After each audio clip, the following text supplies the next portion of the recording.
Block day অ্যাপসটাকে update করার জন্য প্রথমে ব্লক ডেক লিখে সার্চ দিবেন। কীভাবে? এইভাবে ব্লক ডেক নেটওয়ার্ক লিখে সার্চ দিলে প্রথম যে ওয়েবসাইট আসবে এখানে ওপেন করবেন।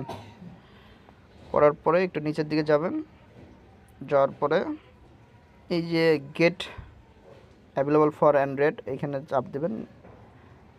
এখানে টাচ করলে এই যে আমার কিন্তু ডাউনলোড করা আছে, আমাকে বলছে এগেন, যেহেতু আমি করা আছে আমি দেখাচ্ছি।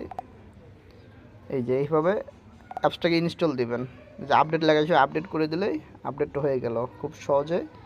আপডেটটা হয়ে গেলে তখন আপনার অ্যাপসটাকে কী করবেন, মিনিমাইজ করে সব কেটে দেবেন। কেটে কী করবেন, এখান থেকে ওপেন করে চেক আউট করবেন যে আপডেট হলো কিনা। আপডেট যদি হয় ঠিক আপনার এরকম দেখতে পারবেন। এই চোখের আইকনে চাপ দিলে এই যে সংখ্যাগুলো আপনাকে এরকম ওঠানামা শুরু করে দেন, 35, 71 এভাবে করে উঠবে। এভাবে করে আপডেট দেবেন। ধন্যবাদ।